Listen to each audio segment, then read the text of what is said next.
Hey, everybody, it's Friday, and we're here for another episode of the 6-5 podcast, episode number 119. Mr. Patrick Moorhead, who would have ever thunk when we did episode one early on in the pandemic, or actually was it before? We actually started this a little bit before, that we would be 119 episodes in, and that we would still wake up and do this almost every week. I don't know. I guess we did. We must have thought it because we're here, and you and I would never start something that wasn't going to be super successful, would we? Probably not. We'll try things, get punched in the nose, and reconfigure, try it again. But who doesn't like winning, right? Here we are. I mean, it's literally the favorite time of the week. Yeah. Well, I woke up with a little bit of my eyes a little sore. But I wasn't sitting behind Mike Tyson on a plane yesterday. That isn't what happened to me. I just think I've got some sort of stress thing going on. But overall, doing well because a lot of the things that we've been saying are going to happen are happening. And in tech, things are still going pretty good, pretty strong. It's the first week, the first part of the tech wave. Really started last week with the end of the week with TSMC, but carried on this week with IBM and SAP. So we'll be talking about that today. We're going to talk a little bit about Earth Day. We're going to talk about some announcements made by some companies related to Earth Day, including Intel's net zero plans. And then we've got a couple discussions around SAP. And then, as I mentioned, TSMC, the big quarter they had, and also what does that sort of mean for tech? So here we are, another earnings wave just ahead of a travel wave that's going to have you and I all over the country for the next, I don't know. What did I say to you the other day? I'm leaving on Monday and I'm back in July. Exactly. Man, it's funny, I don't get much into distress, as we've talked about. A lot of eustress going around, but this whole idea of being on the road this long stresses me out just because I just completely fall apart. I'm a relatively disciplined person, particularly on the work side. 10 years ago, I was a little bit more disciplined on the body side, kind of let myself slip a little bit, but I'm fearful because I know when I come back, it just, I might just be a complete train wreck, gain 10 pounds or something like that. But listen, doing on the road stuff, the quality of the interactions are absolutely higher, but I'm less productive on all the other stuff. Yeah, well, there's really no way to get around it. Like I said, we had a exponential productivity uptick by being able to do basically multiple things at the same time when you are remote. And we all learned to multitask. Anybody that's going to sit there and tell you that they're 100% zoomed in and focused in on any one thing at a time, they're either extraordinarily disciplined or they're just lying to you. I can just see it in people's eyes now. When you're on a video with them, you're like right now, you're definitely not watching me. I can tell you're about to type something. And I've gotten to that point where I'm almost prolifically able to know when someone's actually paying attention to me. But that's okay, because like I said, I think the split attention is more of the way it is than something that most people should be offended by. So anyways, we got a great show. For anyone that is a first-time listener to the 6-5, first of all, we accept your apology for taking this long to get here, but we are glad you're here. This is episode 119. We're going to talk IBM. We're going to talk SAP, Intel, Earth Day, TSMC, and more. This show is for information and entertainment purposes only. So while we are going to be talking about publicly traded companies, we're going to be talking about earnings and results. Don't take anything we say here as investment advice. Pat would tell you to do the opposite. But I just truly don't do anything we say or because of what we say.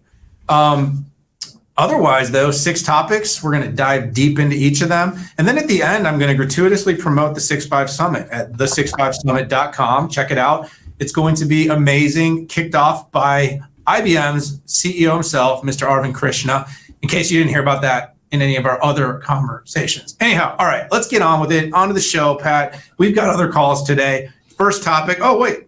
IBM earnings. I know. How about that? I mean, 2 years ago, would you have thought that IBM would hit double-digit revenue growth on constant currency? Probably not. But got to give IBM credit. That's really the highlight. And the market is rewarding them. In the last 5 days, they're up 9.3%, going pretty well. They did well on the EPS side, up 25%. And the two biggest standouts for me were software and consulting. So first off, I was pretty surprised. Huge surge here. This is before Z16 comes in. So, my big learning here is that software licensing negotiations and hardware are not on the same beat, right? We'll probably see Z16 revenue hit next quarter, absolutely the quarter after that. The pre-tax net margin in that software business is incredible, 19.7%. That is beautiful, right? Consulting did well also, right? Beefy and important projects around hybrid cloud. On a revenue basis, they were up 13%, right? Another double-digit quarter with net margins at around 7.22%. Cloud, expectations as well, right? Really good on revenue growth, right? They moved it from the middle of the range to the high end of the range, and then free cash flow, $10 billion to $10.5 billion for the year. So net, cloud is coming together pretty nicely. Interestingly enough, showing up mostly in the software and consulting side. One of the things I would still like to see, though, is I'd like to see Red Hat at bigger than 20-something growth. I don't know why I have that in my head. I think it's because I've been equating Red Hat with cloud, right? And then I look at cloud and I look at AWS and GCP and Azure growth. And I know that's completely unfair because we're looking at 100% hybrid cloud versus primarily public cloud. And those two tracks are on different growth trajectories. But overall, kudos to IBM. I mean, listen, I'm a revenue guy, okay? That doesn't mean I don't care about profits, but as an industry analyst, I'm looking for growth and people getting on the bandwagon. And I'm never concerned about IBM giving away revenue and impacting profits because they're a company that delivers high value, high price. But congrats and double-digit revenue growth. Who would have thunk? Yeah, at constant currency, 11%. Of course, inflation is pretty significant. Pricing power has been, interestingly, in the more in control of the tech companies, and that pricing power has been passed along. So it's 11% was the growth at constant, 8% if you take for inflation. It's been a decade, Pat, since this company did double digits. So first of all, just take a stop, take a breather. Second of all, look at the macroeconomic situation that has enabled this. So right now we're heading into probably about 6 months of tech compression now, a market that's generally less accommodative. You've got tapering in the Fed, you've got interest rates rising, you got yields going up, you have tech going down. And about 4 months ago, I wrote a Market Watch piece where I basically said, here's going to be some interesting companies that have the best of both worlds, value and technology. And I put IBM on that list. Now, don't forget, IBM has a yield of about 5%. So there's a couple of things in play here. You hit some of the good numbers. The first question is Arvind Krishna making a difference in the company? And now that we're a few quarters in under his leadership, it's starting to look like the answer is yes. Because you got to remember, there was a period of time where not only were they not growing, they were declining. Under Ginny Rometty, and it was happening for quite a long time. Arvind has seemingly turned the ship. He had a big challenge in terms of the spinoff of Kyndryl. And while we are a few quarters past that spinoff now, it's actually becoming more visible in the business how important it was that spinoff took place. So we're seeing the benefit now of getting rid of non-performing assets and enabling yourself to focus. The focus came around to hybrid cloud, AI, software, and that's why you're seeing cloud sort of spread across the business in terms of its new reporting structure, rather than cloud being inherent to just being a business unit itself, because there's a cloud revenue attached to infrastructure, software, and consulting. And of course, it's the big C and the little c. The big C is all the different ways cloud, IaaS, PaaS, SaaS, services, consulting, all tie together. So that high mid-teens digit growth of the cloud business in the 21% or so, Red Hat should be reflected upon as good, but it is always compared against the hyperscale growth numbers of Azure, of AWS, of Google that are larger. And so I look at IBM as the enterprise hybrid cloud company, and they're very focused, financial services, healthcare, manufacturing. They've been able to lean in there. The Red Hat business is starting to pay off. It's giving them tie-ins. Their ecosystem investments in partnerships around SAP, around Salesforce, around Microsoft are starting to make a difference to the business as well. They're not trying to be a cloud company in the sense of what AWS is or what Google is. They're trying to be a part of a cloud ecosystem, and that seems to be paying off for the company pretty well. So the numbers are pretty good. You mentioned that next Z cycle, that'll be big because it'll make the systems number better, which it was not good this quarter, but it's the 11th quarter of the Z15 box. Now we're heading into Z16 cycle. The early cycles are always really good. So as I say, a decade without double-digit growth ends. Arvind Krishna is seemingly executing and the team is showing some strength. The company is a stronger investment opportunity right now for people because of the fact that they are more value while at the same time showing encouraging growth numbers, Pat. So good job, IBM. Let's talk about Intel next. We have Intel. Basically, I just picked one because there was about, over the last 3 weeks, Pat, there's been 7,000 announcements from tech companies about various, greenhouse gas emissions, sustainability efforts, ESG sustainability reports. Just now this morning, ServiceNow put one out. I think a week or two ago, we saw one from IBM. We've seen them from Amazon, AWS.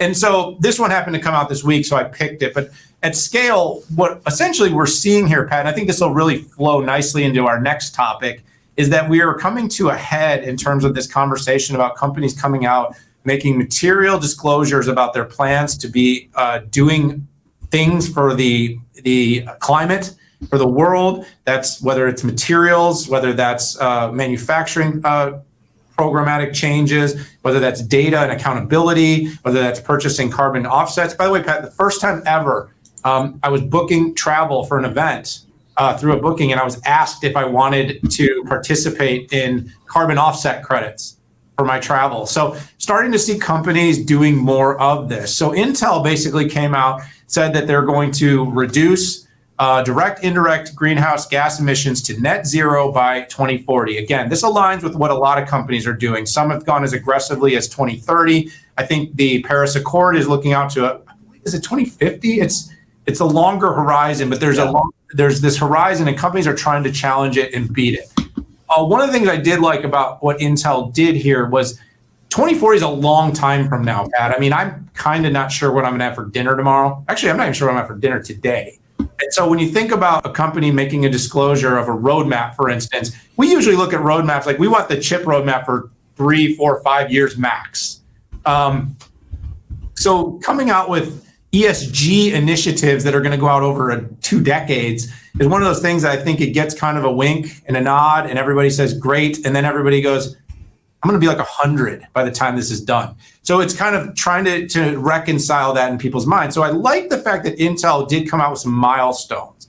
They did say by 2030, they plan to, for instance, achieve 100% renewable electricity use across global operations. They're going to invest about $300 million in energy conservation at their facilities to achieve what they call $4 billion in cumulative kilowatt hours of energy savings. And then they're going to build all of their new buildings. And of course, they're building all these new fabs to meet US LEED program energy saving standards. So one other thing that they mentioned in this report is that there's going to be an ongoing increase in effort with its supply chain, its partners up and down, to expect and demand more from everybody in their supply chain to participate. Because as we know, none of this happens alone. In a semiconductor, what is there, 50, 70, sometimes 100 different sources of materials and assembly and manufacturing. That's why our supply chain is so problematic right now. So these are all partners of Intel. And then they got all their resellers and all the impacts that they have to manufacture the goods, a PC or a server. So all that comes together.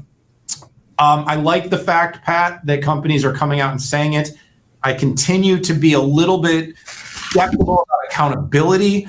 How do we really track this to make sure that what companies are saying they're doing? Pat Gelsinger is the say-do guy. So I'd like to know how they're going to kind of say-do. But I did like that there was a bit of an interim 2030 goal that's going to be set.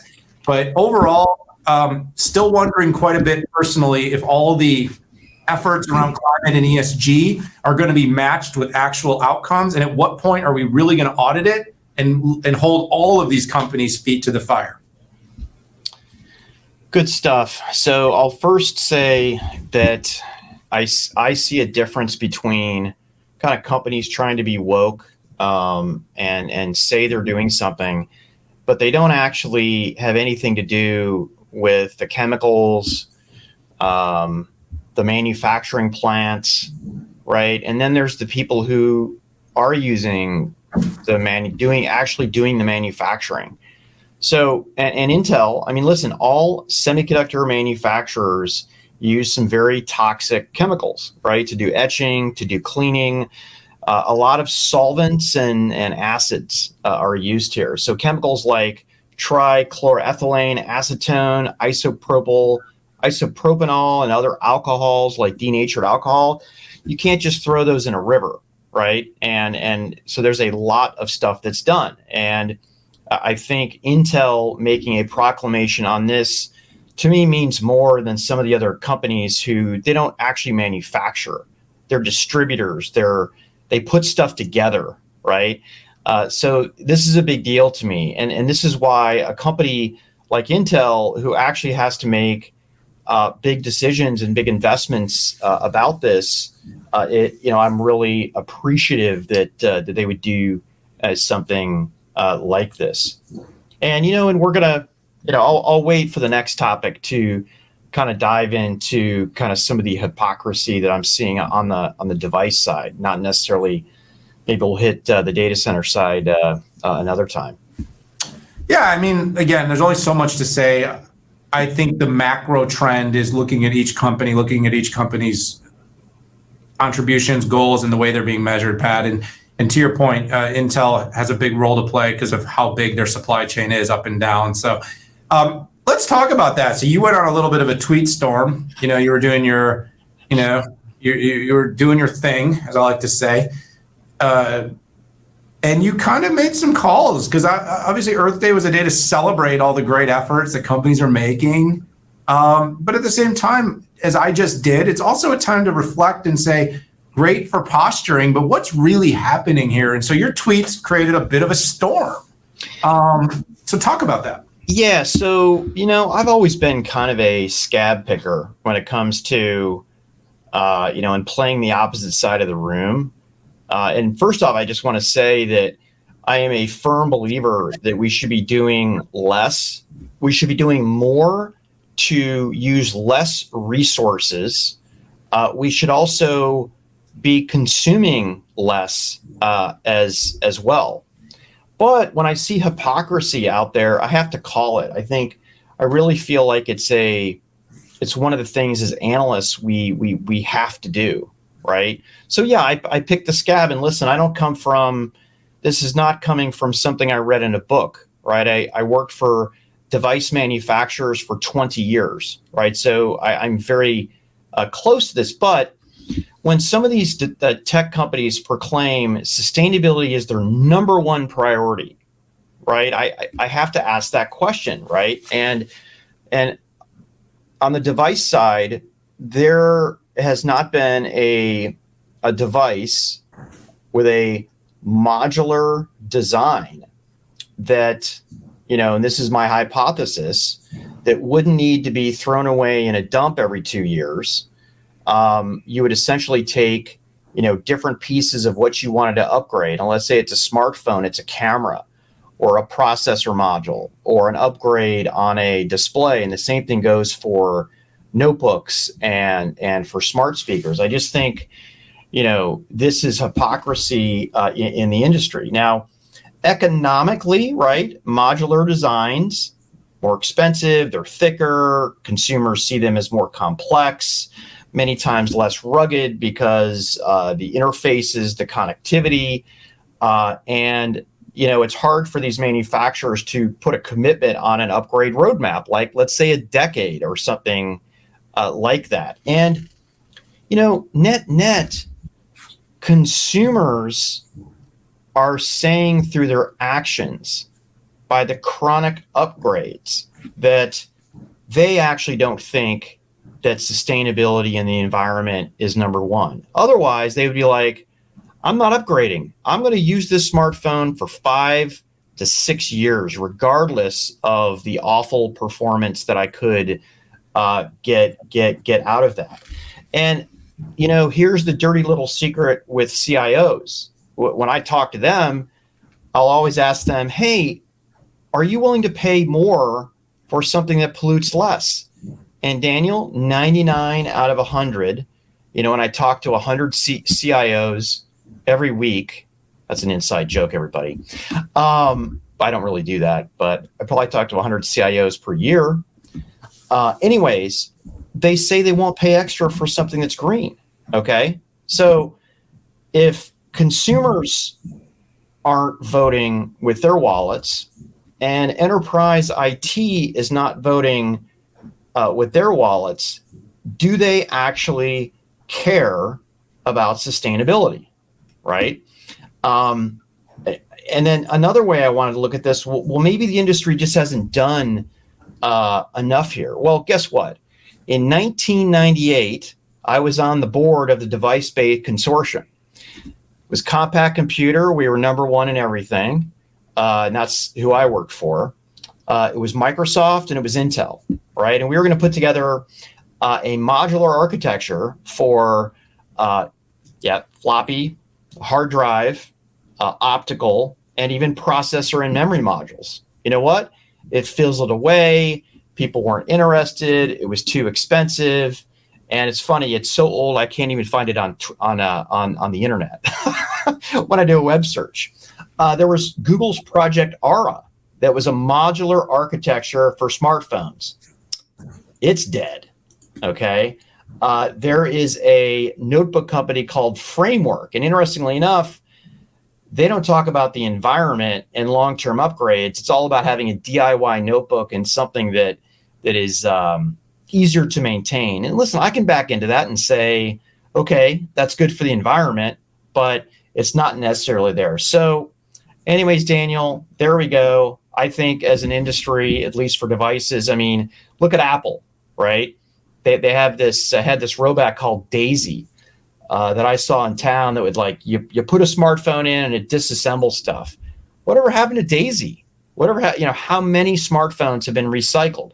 How many iPhones have been taken to third world countries from North America that we thought sucked that got moved out? Where's operating system support for a decade?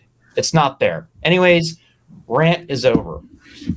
Is that like a end rant thing goes there? Should we put that in the show notes? End rant, sure.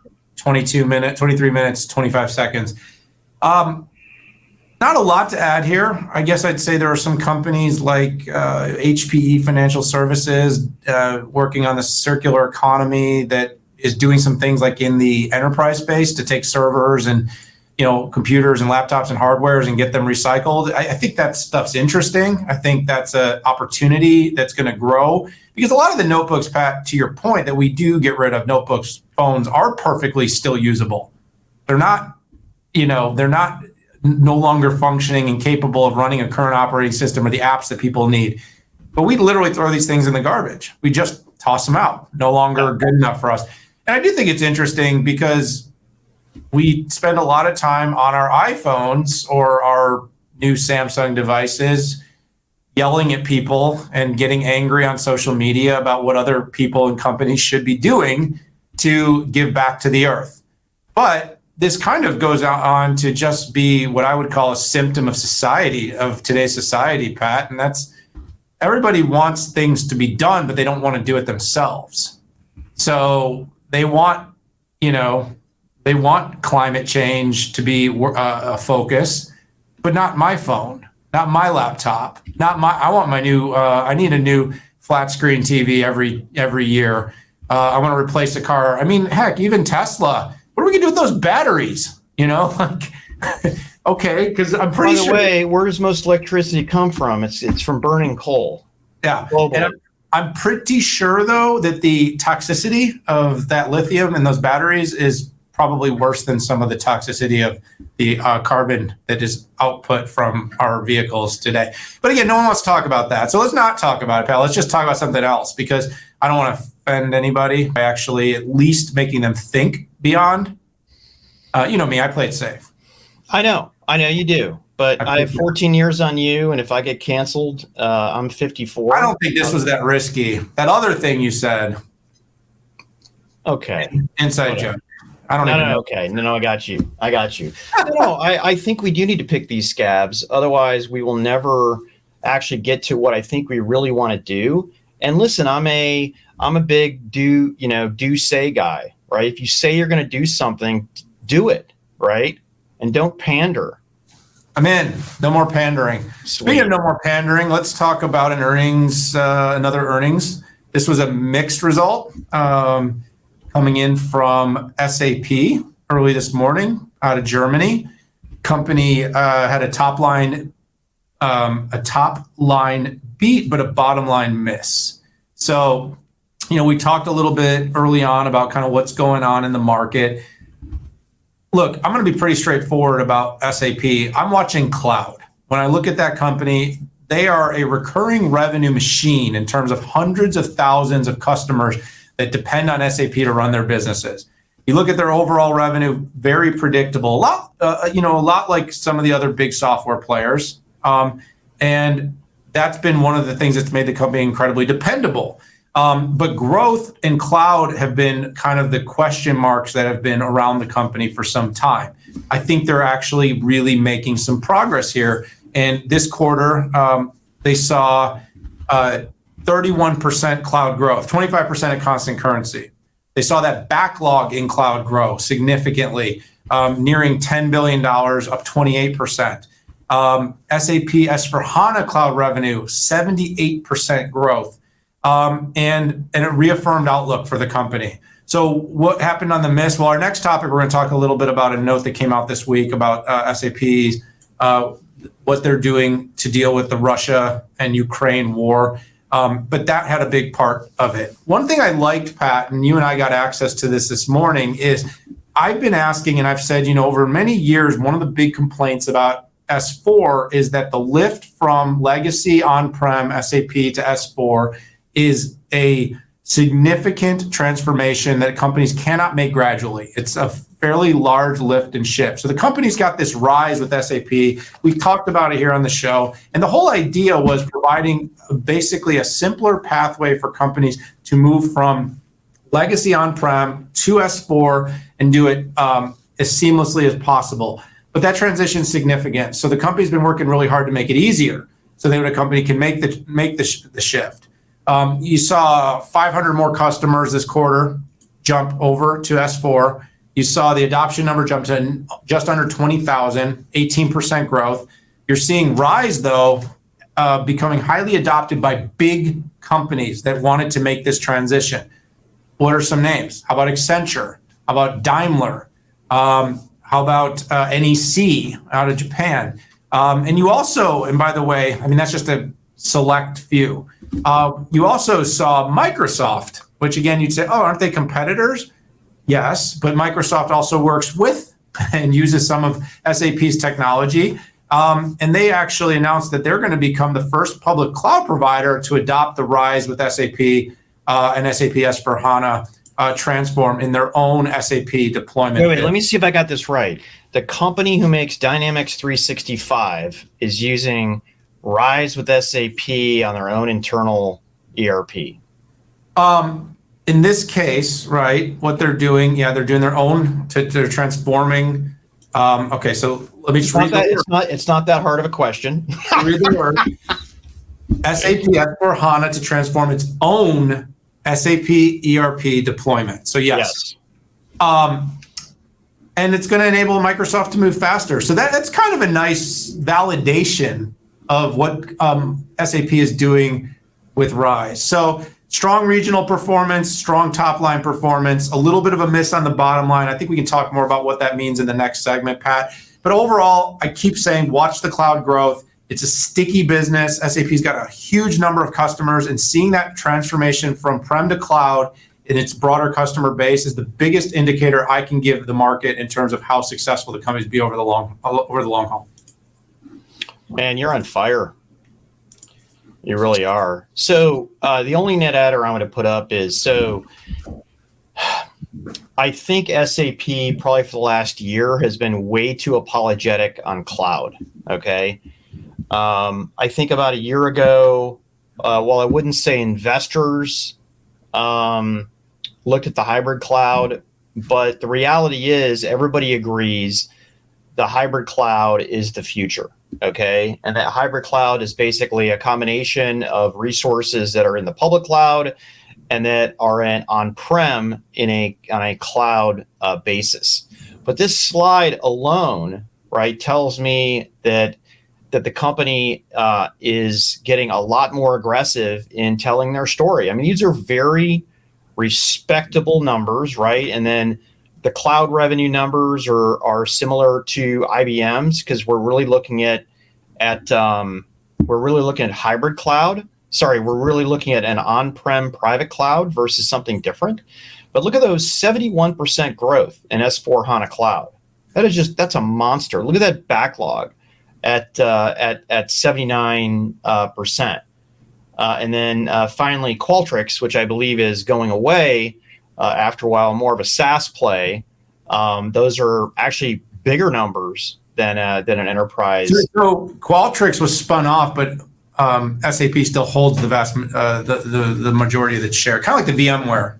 No, I appreciate that. Thank you for the thanks for the clarity on that. But still, yeah, the interesting part is Qualtrics, which is like 48%. Are you kidding me? Yeah. Like typical SaaS growth is, we've seen is like 30, 35%, right? From the big guys, whether it's Oracle or even Salesforce. These are monster numbers. So net, congratulations on a great cloud quarter. Some of the customers that were brought out as well, like Accenture, Daimler Truck, Grupo Estrella Blanca, Exide, NEC, Ooredoo, Quin Food, Rising Auto, TELUS, Tremontina, and Wipro. Right? Those are big names. So I don't know, Daniel. Something big seems to be brewing at SAP, and you started on this, and I'm going to end on this. What people need to understand about SAP is SAP is at the center of business, and there's legacy in there. This is not standing up a new application that's brand new with brand new data.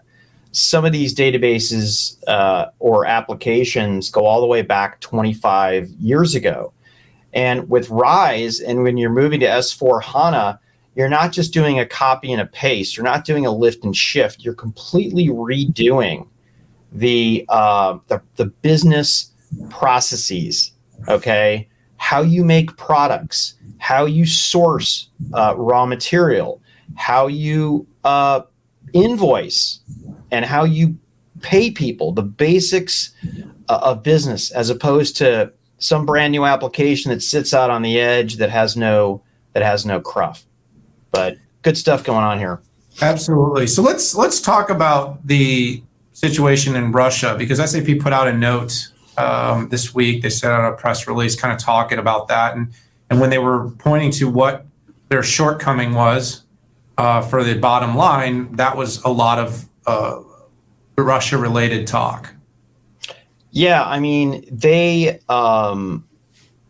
SAP was doing very similar things that other companies in their class were doing, but I think they were getting more heat because they're a German company, right? And there's a lot of heat on the overall German government on the amount of military support that it's giving Ukraine. It's kind of been a huge story, less so in the United States, but more so in the EU. So this was SAP's definitive statement. First of all, that it's supporting Ukraine and all the government sanctions, and it always has. But this is essentially a complete and orderly exit. I mean, think about this. If you've been servicing a customer for 30 years, and literally the shit hits the fan, you really have to think through a pullout. It can't be, some crazy thing. You might be shutting down a hospital. You might be shutting down a grocery store. Okay. And I think when you look at the big picture, I don't think anybody can say it's a good idea to leave anybody in any country at risk of food or medical or anything like that. Maybe you're going to take down a power grid.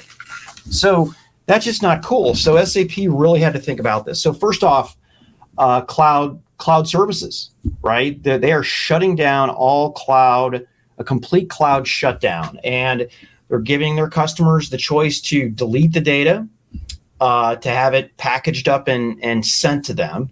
What these Russian customers go to, right? They can't go to Oracle. They can't go to Microsoft. They're out of SAP. I don't quite know what they're going to do. And on the on-prem products, they announced exit to support and maintenance of all on-prem products in Russia. So this is a big deal, and it doesn't come at a zero cost. In fact, let me pull up the numbers here. So in their earnings call this morning, SAP's total Russia shutdown, 300 million euros in annual revenue. There's going to be a one-time 80 to 100 million euro one-time charge, and overall a $350 million non-IFRS profit hit. And non-IFRS is like non-GAAP here in the United States. So it's going to leave a mark. So, some countries do very little business in Russia, and, it was on the edge. Maybe it was one application, not a big deal. They've been operating for 30 years, powering hospitals, manufacturing plants, food processing, and things like that. But they're taking a pretty big annual hit. But you have to, and I give them credit for doing this. Yeah, absolutely, Pat. And you hit a sub theme that I want to mention. I don't think I need to beat the drum really hard, but we conflate things a lot as a society, causing economic harm to Russia to slow down its military actions and to make Vladimir Putin think about his continued strategy to inflict this war in Ukraine is one thing. But there are a lot of citizens in Russia who have nothing to do with this. There are people that are running businesses, there are families they are trying to feed. I mean, the broken supply chain, we could have extended famine. We were listening, you listen to the All In, and I do, talking about the food insecurity risks that are being created right now in the world. SAP is a backbone of businesses, large and small, in almost every industry. They break into more than 25 different industries, everything from agriculture to mining. And these companies are just like us. They're just people that are running businesses that are being basically penalized because of the actions being taken by a regime.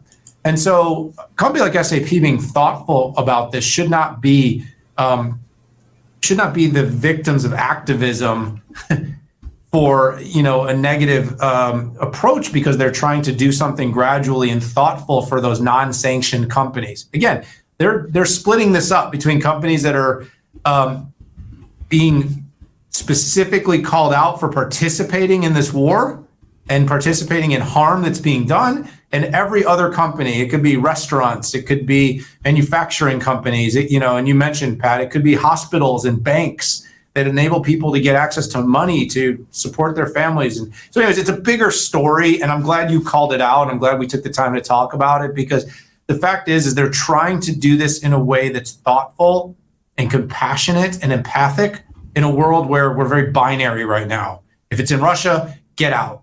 Like, it's one thing if you're McDonald's, like, yeah, we're not going to sell any more cheeseburgers there because we're not going to profit. It's another thing when you're saying, like, the local school district that, that depends on SAP for data in the back is not going to be able to run or pay its teachers anymore, or, fund maintenance on its facilities because it's basically taken their entire systems down.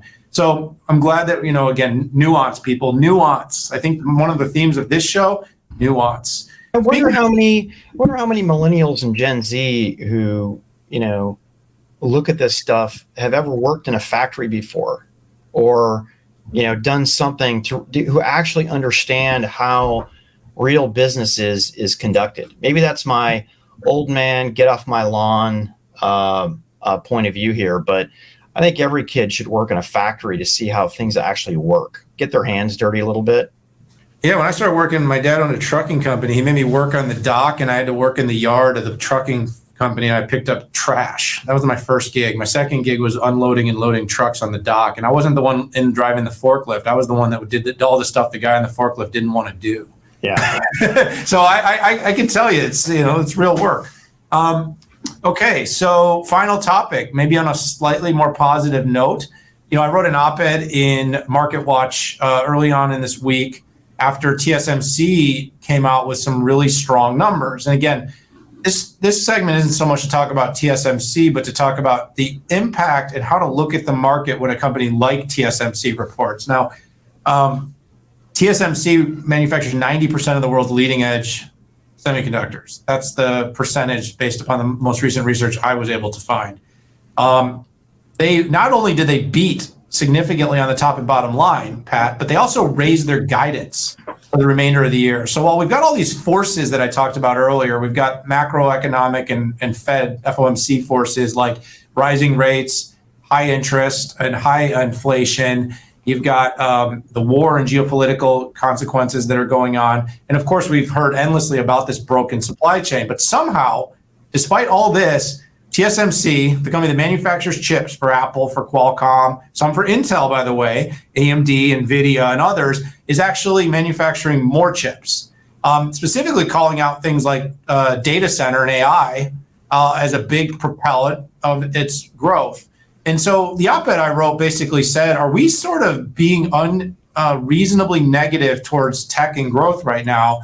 Because if TSMC is any leading indicator, we should see some good results from Qualcomm, AMD, NVIDIA, AWS, Microsoft, all these companies. And so if tech is doing well, despite a less accommodative Fed, tapered purchasing, higher interest rates, inflation through the roof, a very tight labor market, rising costs of labor, they're still growing revenues, making more profits, and guiding up. Have we sort of, disconnected the economy and tech? And is tech, in fact, as deflationary as I've been saying all along, that companies are going to actually turn up the investment, automation, AI, big data, cloud services, software at scale in order to make sure their businesses continue to grow, sustain, and operate even in what is likely going to be either a recessionary path or at the very least a stagflation type of economy that's being caused by a lot of decisions right now being made in Washington. So net, I'm thinking the next couple of weeks, Pat. So weighing in ahead, I think they're going to be better than we expect. I think where we might just start see a little pullback is going to be some of the discretionary spend, notebooks, smartphones, some automotive purchasing could slow. But heck, Pat, we saw record housing starts just this last week.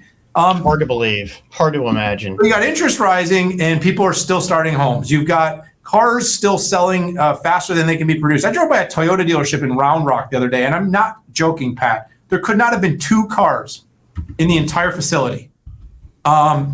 So I don't know sometimes about the narrative and the story and the media, but tech seems to be a bastion of hope right now in an economy where everybody's kind of rooting against it. The sentiment's really bad. I'm feeling good. Yeah, so we saw a 47% jump in earnings and a 36% increase in sales. And the way that I try to see is if TSMC reflects on the market is really they've doubled prices on some of their highest order semiconductor products, and then if I look at the percentage of revenue from those, I still think we're going to have a good unit. I think so. I think, AMD, Qualcomm, and NVIDIA are going to do pretty well in here. So even when I adjust for TSMC flexing their pricing muscle, I think it's going to be a good quarter. The smartphone market is down a little bit. So that might be, the one thing I'm going to be squinting at, but PCs, graphics cards, data center keeps on trucking. Yeah, we ran a little bit long here, everybody. So thank you so much, Pat. Good ads to my diatribe, and thanks for letting me do that. I think we each had one today. But overall, lot to cover. Great show. Hit that subscribe button. Go to the65summit.com and sign up. It's going to be epic. And we appreciate you. We should be back next week. Pat and I are going to be on the road in Chicago together doing a 6.5 Insider from the Road. Or which one is it? Is it on the road? Is it Insider? It's on a 6.5 on the road. At Oracle. So, and we'll be at an Oracle launch event. But thanks for tuning in. We appreciate y'all. But we got to go. See you later. Take care.